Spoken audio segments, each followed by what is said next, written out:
Assalamualaikum warahmatullahi wabarakatuh. Bersyukur kepada Allah dengan mengucapkan Alhamdulillahi Rabbil Alamin. Berselawat kepada Rasulullah dengan ucapan Allahumma salli ala Sayyidina Muhammad wa ala ali Sayyidina Muhammad. Laisa minna man lam yarham saghirana. Tidak termasuk umat kami, kata Nabi, kalau tidak sayang kepada anak-anak muda, anak-anak harapan bangsa, dan yang tua, walam ya'rif syarafa kabirina. Orang-orang yang menjadi pemimpin kita sama-sama kita hormati. Yang malam ini berhadir Bapak Irjen Pol Dr. Andus Nandang SH MH, Bapak Kapolda Riau, kemudian Bapak Kombes Pol Susanto SIK SHMH. Lama juga saya ngapal ini.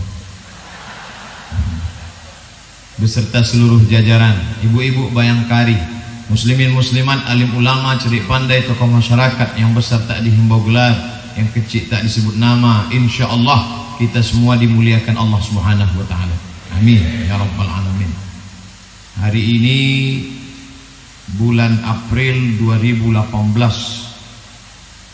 10 tahun yang lalu saya menjijakkan kaki ke kantor ini, tepatnya bulan September 2008, mengurus surat izin keterangan berkelakuan baik. Alhamdulillah diakui. Itulah untuk surat ikut tes CPNS 2008. Pas 10 tahun sudah. Hari berganti, musim berubah. Hari ini kita bertatap muka lagi dalam iman dan Islam, insyaallah. Amin ya rabbal alamin. Temanya dengan hikmah Isra Mi'raj Nabi Muhammad sallallahu alaihi wasallam, kita tingkatkan ibadah. Karena yang akan kita bawa mati itu ibadah. Walaupun TNI, Polri kalau meninggal dunia tetap dilepas secara resmi kenegaraan, ada didentumkan meriam, tapi tidak sampai ke dalam, di luar saja. Seragam-seragam, semua atribut tinggal lepas, dibungkus dengan kain yang tidak berjahit. Itulah yang akan dibawa mati menghadap Allah Subhanahu wa ta'ala. Saya ustadz menceramahi orang, dan saya tidak dinasehati orang. Sengaja hari Jumat saya khususkan satu hari untuk mendengar khutbah. Karena ustadz jangan hanya mengkhutbahi, menceramahi orang, harus juga mendengar apa kata orang. Saya pun datang ke masjid, duduk ingin mendengar khutbah. Kata pengurus, kebetulan hadir bersama kita Ustadz Somad, maka kita minta menjadi khutbah di masjid kita pada hari ini. Akhirnya tak jadi juga mendengar khutbah. Malam Ramadan ini Ustaz di mana Ustaz? Saya malam ini saya kosongkan. Saya pergi ke tepi arah ke Kubang sana, keluar dari kota Pekanbaru. Saya duduk di sok belakang, tidak pakai peci, pakai baju kemeja, mau mendengarkan apa nasihat malam ini.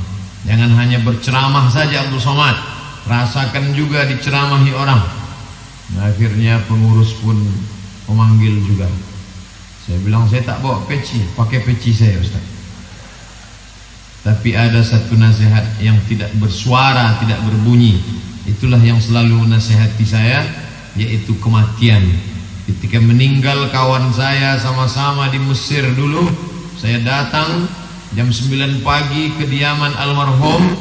Saya lihat dia terbujur di atas kain di ruang tamu. Disitulah baru saya sadar, hai Abdul Somad, ini kawan engkau sama-sama dulu di Mesir, tapi rupanya dia duluan dipanggil Allah. Niat saya mau ikut memandikan, mau ikut mengkebumikan, mau ikut ke pemakaman. Tapi saat saya duduk, anaknya berlari-lari mengatakan, Papa tidur, Papa tidur, Papa tidur. Tak tahan saya pulang. Tak jadi kita ikut pemakaman, tak kuat saya. Hari itu Abdul Somad sedang disadarkan bahwa sampai masanya nanti kau akan mati menghadap Allah. Apa yang akan kau bawa? Itulah dia. Maka tema tajuk malam ini, Masya Allah, kita tingkatkan ibadah. Berbicara tentang ibadah di kepolisian itu sama dengan menggarami air laut mengajar itik berenang. Apa yang mau diceramahkan di kepolisian? Ceramah tentang baca Quran. Kita sudah dengar sendiri bacaan Al-Quran Pak Polisi. Luar biasa. Saya sangka tadi dipanggil kori naturalisasi, pemenang musabaqah tilawatil Quran Kota Pekanbaru. Ternyata polisi asli. Itu tadi bukan ustadz yang pakai seragam polisi kan? Asli memang polisi membaca Quran. Apa yang mau saya ceramahkan?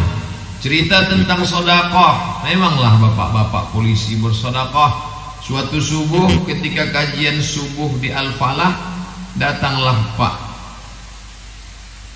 Ketua Panti Asuhan di belakang Koki Sunda, Fajar Harapan.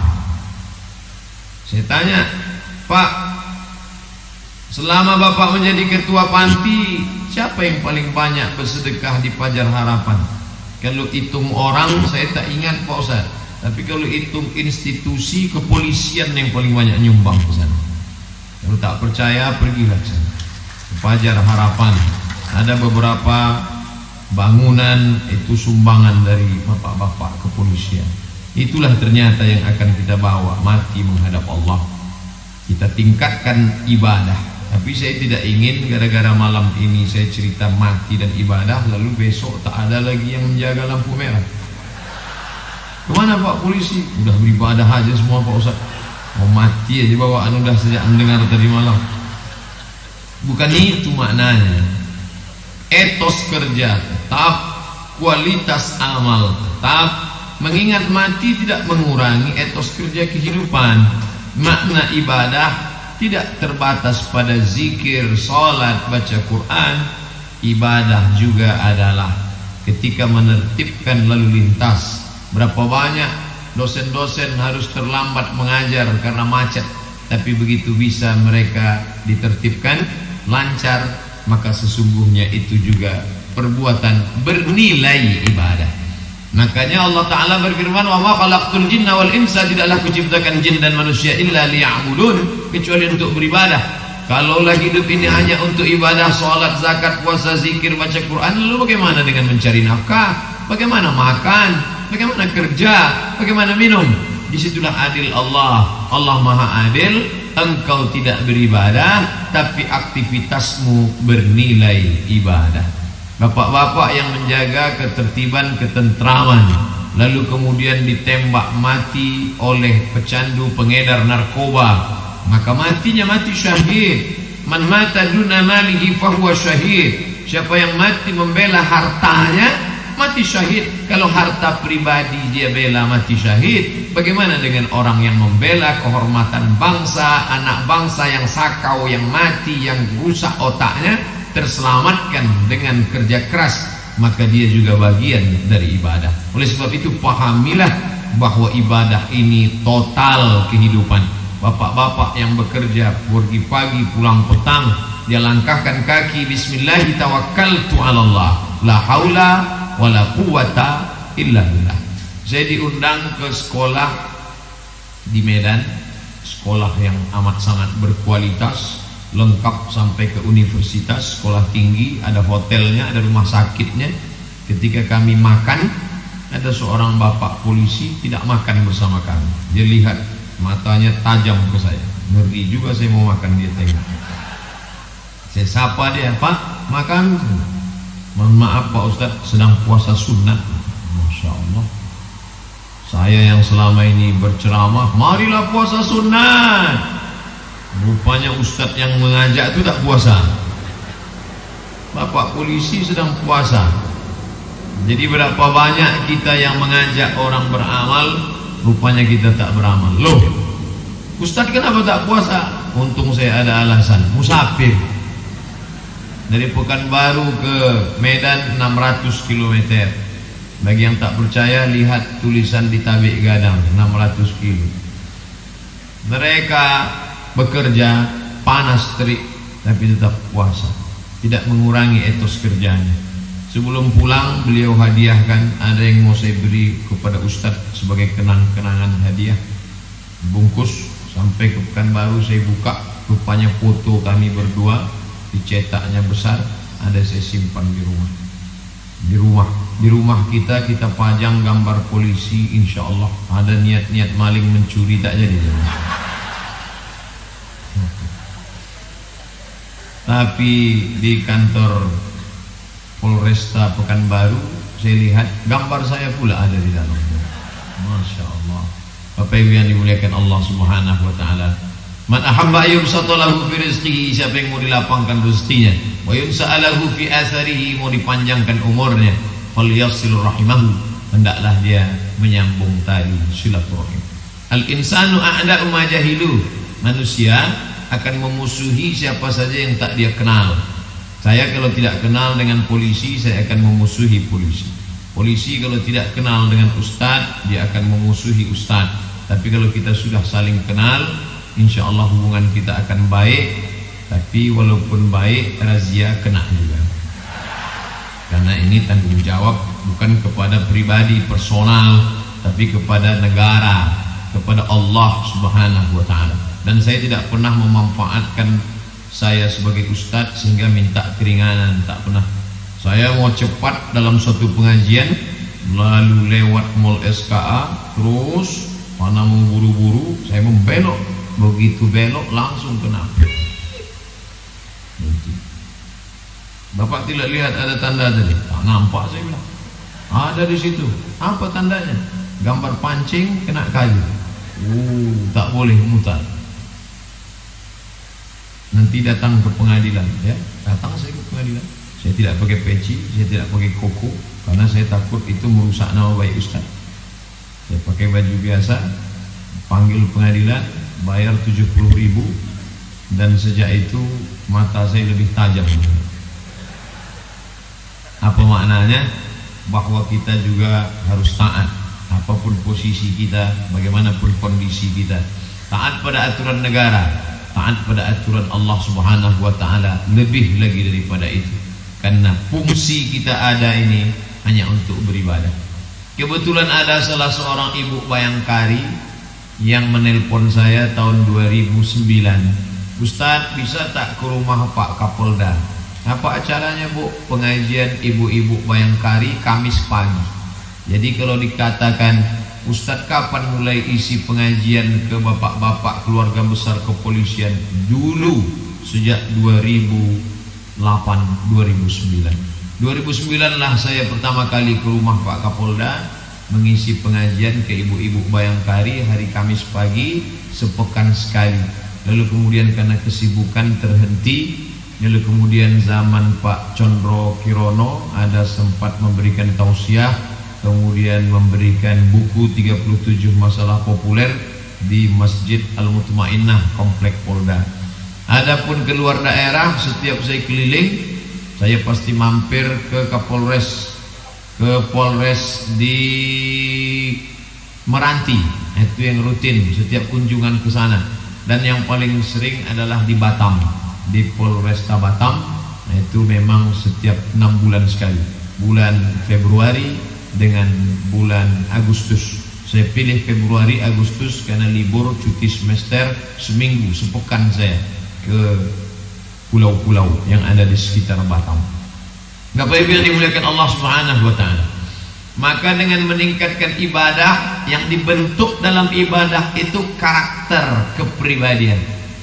Saya ceramah tidak boleh keluar dari yang sudah tertulis. Jadi sengaja ditulis di depan biar nampak saya. Tujuan ibadah bukan menumpuk amal untuk bekal mati. Nah, ini mesti diluruskan. Banyak orang menganggap ibadah itu bekal untuk mati. Bukan. Ibadah itu membentuk karakter kepribadian, akhlak. Apa yang dibentuk dalam sholat? Disiplin. Disiplin dalam sholat on time. Oleh sebab itu kalau ada polisi yang rajin sholat, maka sesungguhnya dia sedang mendisiplinkan dirinya di hadapan Allah, bukan di hadapan manusia. Sholat kalau sudah tepat waktu, tak ada, tidak boleh ditunda. Siapapun dia tetap azan. Saya sedang tausiah, jamaah sekalian, muazin tak peduli, tetap dia azan. Allahu Akbar, Allahu Akbar. Saya yang mengalah, kok saya berhenti. On time, tepat waktu. Kalau sudah terbit matahari jam 6.20, maka tak ada lagi waktu untuk sholat subuh, habis waktu. Jadi kalau ada jamaah, saya sedang makan di salah satu rumah makan, datang jamaah, Ustaz Somad, saya sering betul dengar pengajian ceramah Ustaz di YouTube sampai jam 2, jam 3 malam, selalu sholat subuh terlambat. Nah, tak betul. Masa dengar pengajian sampai sholat subuh terlambat? Karena membentuk karakter kepribadian. Kalau sudah sampai saatnya, waktu habis, tenggelam syafaq ahmar merah di ufuk barat, gelap hitam, waktu maghrib sudah habis. Kecuali musafir, bisa jamak qasar, jamak taqdim, jamak takhir. Orang kalau sudah sholat ditanamkan takut dalam dirinya. Allahu Akbar.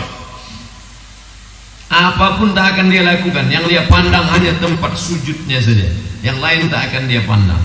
Belum pernah saya menengok orang sholat, menengok-nengok atap, menengok lampu, menengok kaligrafi. Tak ada. Tak akan dia pandang tempat sujudnya saja.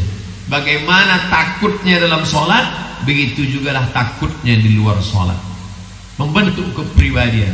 Jadi kalaulah pedagang-pedagang di pasar itu, pasar paling dekat dengan kita, pasar Kodim dan pasar bawah, maka andai pedagang-pedagang itu membentuk sholatnya, membentuk kepribadiannya, takut dia pada Allah, maka tidak akan ada pedagang yang curang timbangan.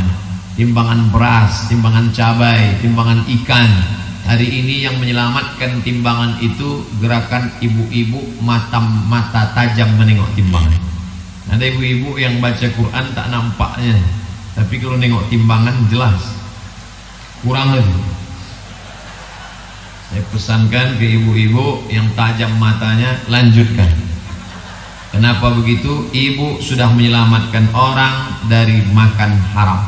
1 kilo maka dia 1 kilo 10 on, 100 miligram, 100 gram. Maka kalau kurang, dia akan membawa kekurangan itu pada hari kiamat menghadap Allah Subhanahu wa taala. Wa may yaghlul, siapa yang curang, ya'ti bima ghalla yaumal qiyamah, dia akan membawa kecurangannya pada hari kiamat. Jadi kalau dia pedagang sayur, di akhirat akan dipikulnya sayurnya itu, mencari siapa yang dia beli, siapa yang dia jual, siapa yang pernah bertransaksi dulu. Semuanya, sekecil apa, famay ya'mal mithqala dzarratin khairan yarah, sebesar biji sawi.